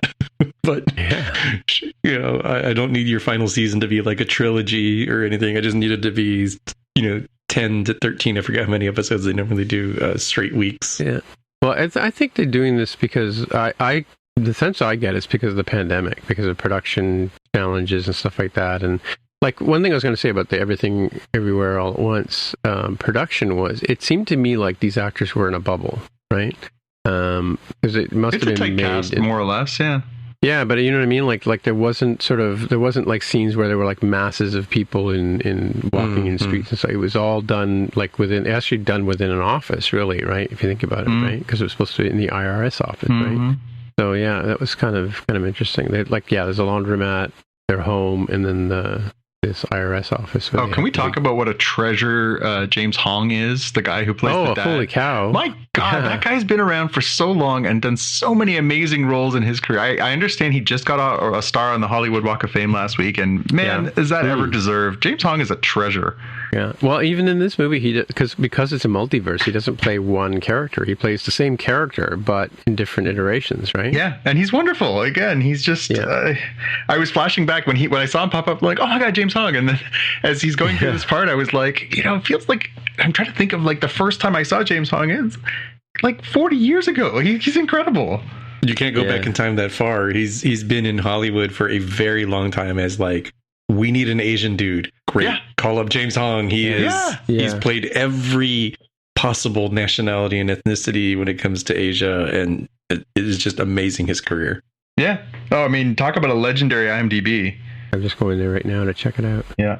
Yeah, I mean, my all-time favorite is and always will be Big Trouble in Little China, right? I was going to say, it's the first thing that came up. His top movies are Big Trouble in Little China, Kung Fu Panda, Kung Fu Panda 2, and Blade Runner. Yeah, of course, yeah. Mm-hmm. I Make Your Eyes. Make You Eyes. Yeah. Yeah, no, he's great. And it's, so nice to see him continuing to work. I mean, again, he's what? He's got to be in his late 80s. Well, let's see, he was born 29, so he's that would make him 93 is what Google says. Yeah, incredible. He's a year younger than my mother. Yeah, good for him. Big Bang Theory. Wow. Yeah. As I said, I saw last week that Super Rocket Monkey Team. He got his star on the Hollywood Walk of Fame. I was like, man, nobody has worked as hard to get a star on the Hollywood Walk of Fame as James Hong. Okay, I'm still scrolling. I'm at 90s. Yeah. Yeah, he's had such a long career. I had to Google James Hong young because to me it's like he was born, elderly, like B. Arthur, right? B. Arthur was just like forever old because her career was so long. I had no concept of what she looked like as a young person. Still scrolling. For heaven's sake, one of the pictures I see is him in Wayne's World because he was Tia Carrere's dad. He was, and he's already like an older gentleman by that point. So absolutely. Yeah. Well, he even goes back to Maude, speaking of B. Arthur. Yep. Well, there you go. That's how your universes collide, Jaime. He was on a show with B. Arthur. Starsky and Hutch. When they were both Lisa young, San is that how far that's ago it was? That's a pull. No, they were never young. He was on the original SWAT. He was on... wow, he goes way back. Cannon, that was... You guys probably don't even know what Cannon is. I've heard of it. It was a show in the 70s, right? Yeah. Hawaii Five-0. No, that's Chinatown. That's like... that's a great movie. I don't remember him in that, but he was on the Bob Newhart show, John, the original. Nice. Probably as a patient, I guess, right? Yeah. Mission Impossible. Wow. The Bill Cosby show. That's old. Still scrolling. I'm in the 60s. Iron Horse. Okay, now we're getting really, really sort of further back here because these are I Dream of Jeannie. Oh my God. Man from U.N.C.L.E. There you go. Wow. Still going. We're in the black and white. Perry Mason. We're in the black and whites now. Yeah. General Hospital. Like I said, Wagon Train. Absolute icon. And his sci-fi bona fides alone get him into the Hall of Fame, right? Oh, for sure, yeah. Yeah. Bonanza. Holy cow. Geez. Still going. Johnny Ringo. Yeah. 1959 we're talking here now. Wow. Zorro. Peter Gunn. There you go. Dragnet. That's old. Yeah. But I think Jaime nailed it, right? There was a time where they were like, we need a person of unidentifiable Asian heritage. Call James Hong. Yeah, I'm looking at sure stuff. There's probably some politically incorrect. He's played Chinese characters, Japanese characters, Vietnamese characters, I think, maybe Korean characters. I'm just looking at like character names and kind of assigning what I think an ethnicity might be. And I'm like, yeah, they say we need an Asian dude. James Hong's available. Great, sign him. Right, casting is done. The oldest movie I recognize that he was in is called Love is a Many Splendored Thing. Yeah. With William Holden. Wow. That's going to like 1955. Oh, jeez. He's been acting longer than I've been alive. Yeah. He's been acting longer than my mom's been alive. And yeah, it's true. Well, about this. Yeah, crazy. His role is Chinese officer. Yeah, exactly. All the bellboy, soldier. Yeah. Lots of Chinese names. Wow. That's a long time. Yeah. Can you imagine how much BS that man has had to deal with in his life? Yes. Like, Totally. yeah. I mean, yeah, legend. The other show that I should have mentioned on the watch list, I watched. They had a season finale of Winning Time. The HBO series on the Lakers from the 1980s. Oh yeah. The first 10 episodes have wrapped. So season 1 is wrapped. The last episode was up on Sunday. Is that like a retelling, or it's based on a book, and it's Adam McKay. So if you've ever seen like Vice or any of Adam McKay's movies, what's it called? The one, it's not The Candidate. What's it called? But he does it in sort of a documentary style. So it almost looks like it was filmed at the time. People are talking to the camera like they're being filmed for like a posterity. Mm-hmm. And some of it looks like it was original footage, and some of it looks like it was like made to look like original footage. It's a really interesting visual style. It's sort of a mix of comedy and drama, and obviously there's sports mixed in there, but it takes some liberties for sure. There are some like questionable factual stuff in there, but it's really enjoyable. Like, the performances are super great. The people that got to play the different famous, Jerry Buss and Magic Johnson and Kareem and all these sort of very famous parts, like it's a really enjoyable watch. Again, don't watch it thinking you're getting an accurate note for note presentation, but as far as capturing that sort of time in California, what it was like, the cocaine, the girls, the sexual revolution, coming out of the 70s, it's a really fun watch. John C. Reilly is playing Jerry Buss, Dr. Jerry Buss, the owner of the team, and it starts with him basically buying the team and having this grand vision for how they could really make something out of the NBA. And he's so much fun. He's so great in it. He's just this. He's both disgusting and smarmy, and also really likable. It's really, really great performance, because you're both revolted by his behavior and yet find him incredibly charming, which is, as I led to understand by reading a lot, that's kind of what Jerry Buss was like. Extraordinarily charming, but also not exactly down with modern behavior or treatment of people. Wow. Hey, my friend Rick that went to university with. I'm just scrolling through his. I just happened to come across this page. He was actually in. I didn't even know this myself. He was actually in Rush Hour. He was in Supergirl. The movie or the TV show? No, the TV show. Well, that makes sense. Again, he's Canadian content, right? And Runaways. Oh. No, he lives in LA now. Oh, he's American. Yeah, he was in the Runaways for several episodes. Like I first saw, like I hadn't seen him when he was in Agents of S.H.I.E.L.D. Yeah. I have a card. I remember seeing him in Agents of S.H.I.E.L.D. because he gave me a card signed with card. And he said I'm a jerk on the back of it. Yeah. Because I said something about him on a podcast that wasn't really favorable. He was on Star Trek Enterprise. Well, this guy's been around. Yeah. Famous people. I know. Well, I do know famous people, but that's beside. Cool. He's on the Weird Al show. Love the Weird Al show. There you go. Huh? I love the Weird Al show. He was on War of the Worlds as well. But he was on Conan a lot. He played Donald Trump on Conan, believe it or not. Weird. Yeah. You know how Conan does those sort of vignette things, stories, and some of those. I know he acted with Clint Eastwood once, so I think that's pretty cool. Yep. Like in an Eastwood movie. Yep. Cool. Neat. Me too. I do know famous people. Well, like I said, the first time I ever saw him after university was in Short Circuit 2. Yeah. Right? Yeah. Yeah. It was in Toronto. Filmed at the Eaton Center. Yep. Yeah, that's another one of those movies where you're like, been there. Yeah. Ooh, yo. All right. Well, I guess the Leafs still have one more game to go. I'm going to go and drown my sorrows and get my arse to bed, because I have to get up at some ungodly hour of the morning. And we have to watch Primus tomorrow. But and you saw Lights? What's her name? Lights? The one we saw her last weekend, Saturday. Where was that at? History, the new club down at Woodbine and Queen.